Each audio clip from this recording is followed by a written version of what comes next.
Did you know that 3 of the top 10 biggest U.S. cities are in Texas, and San Antonio, bigger than Dallas, is the 7th most populous city? This fact alone amazed me, but you find construction almost everywhere, with military and medical the big drivers of growth. And like a lot of other boom towns in the South, rapid expansion results in a strange mixture of old and new. Before renting a car, we had a number of drivers shuttling us around town, all with a distinctly Spanish accent. But every time I asked one where he was from, I was born and raised here in San Antonio. that was the answer. I realized Tex-Mex means more than food down here, and was blown away by this blending of cultures.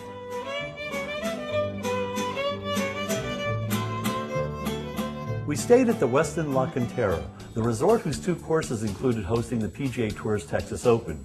It's a beautiful and tranquil facility and marks the start of the hill country, so elevation changes are prevalent, especially on the Arnold Palmer course.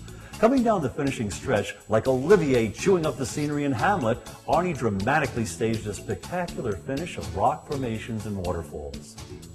While the Texas Open has now moved to the TPC San Antonio facility, its roots go deep, very deep.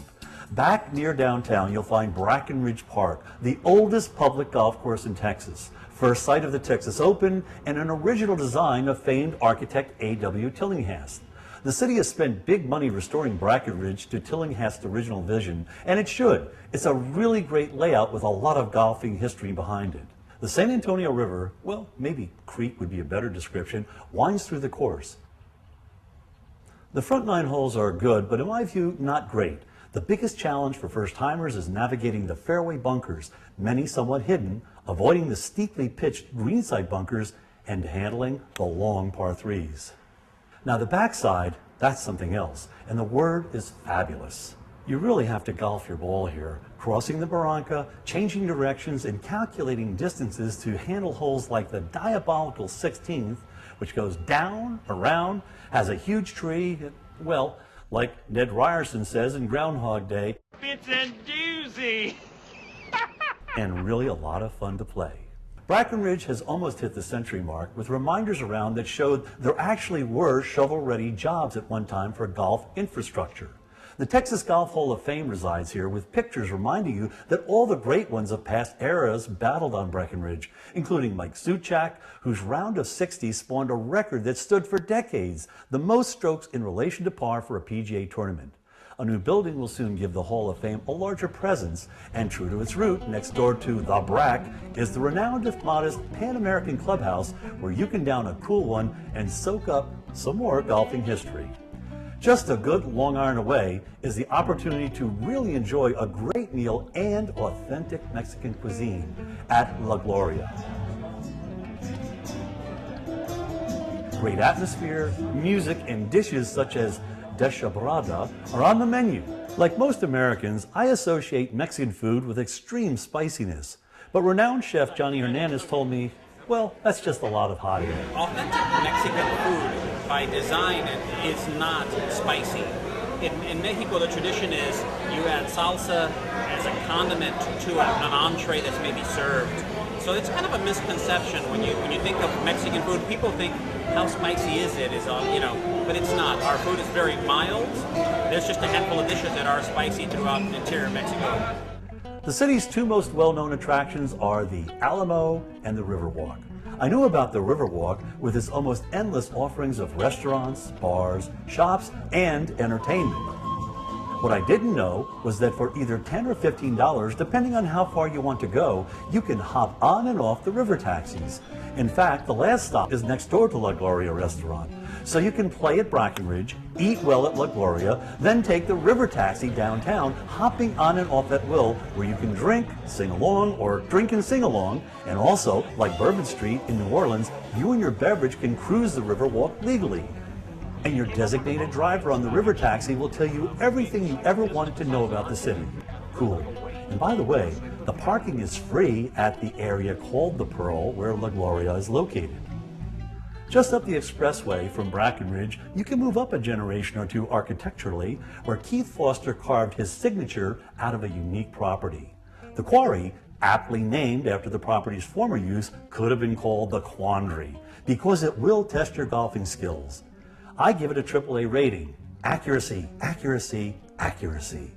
There's a decent amount of room for misses, but stray and you'll be going through golf balls like quarters at a slot machine.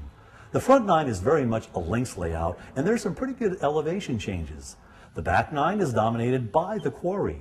You'll have to drive around it and over it at different times.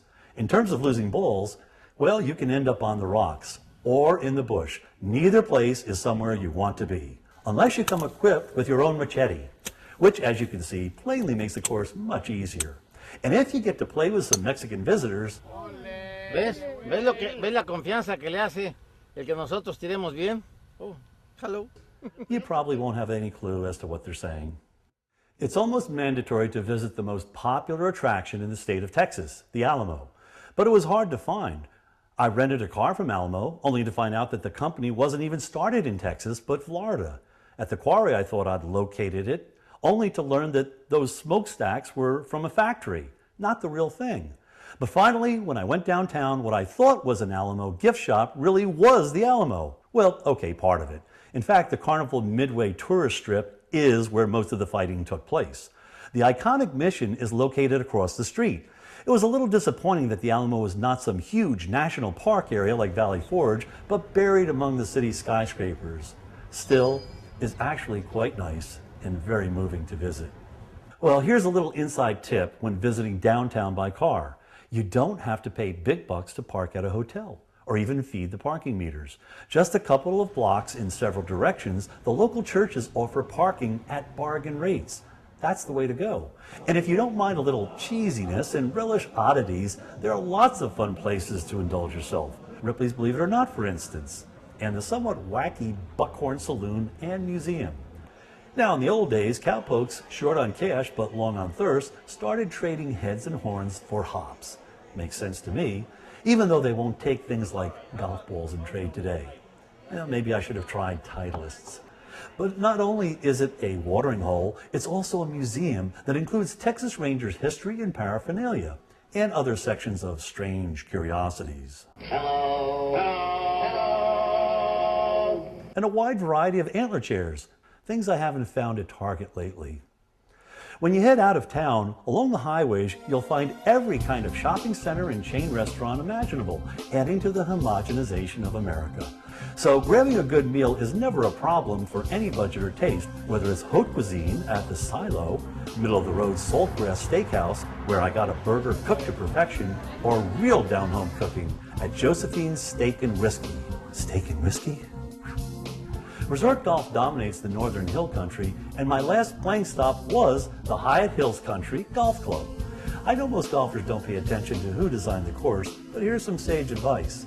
If you want to be challenged, usually severely, on every hole, when you see the name Arthur Hills as the architect, you've been warned. I've played many Arthur Hills layouts and have come to the conclusion that he loves to create tough courses. At the Hyatt, there are 3 9-hole configurations, and of course, they had me on the Oaks course, the hardest. Texas may be known for its wide open spaces, but not here. The tight, winding fairways demand excellent driving, and everywhere you go, you're reminded of how the course got its name. On the Oaks course, on almost every hole, you're going to have to hit around or over a tree. Another word of caution. I hit the ball really well and would have easily broke 40, if not for the 4-3 putts. These greens are fast, undulating, and lethal when you're above the hole. And here's another common thread I discovered in San Antonio golf. Much of the housing down here is brick and rock. There are tons and tons of quarries around here, so when you play the courses in San Antonio, be prepared to have, no pun intended, a rocky start maybe, or some rocky lies. It just goes with the territory. If it turns out you're rained out, golfed out, or with a spouse who doesn't want golf, on the weekend, you might look at doing something that I call, "Are you crazy?" The Culinary Institute of America has 4 locations worldwide. San Antonio is one of them, located in the previously mentioned Pearl area, which is a food mecca with a farmer's market, pastry shop, and the Culinary Institute if you love to cook and would surprise your wife by coming back with the skills of top chef or think she would like to take a class. It is first class.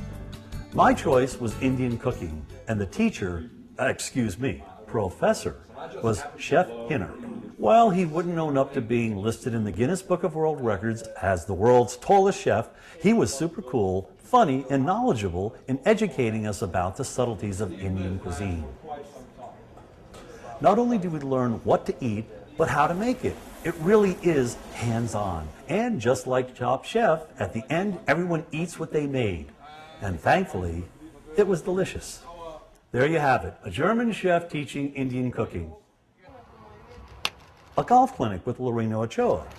Por recibirnos también, por el entusiasmo. In Spanish. That's San Antonio, a major city that blends two cultures as none I've ever seen. Now you know what to find, what to expect, and how to enjoy. So, bueno provecho.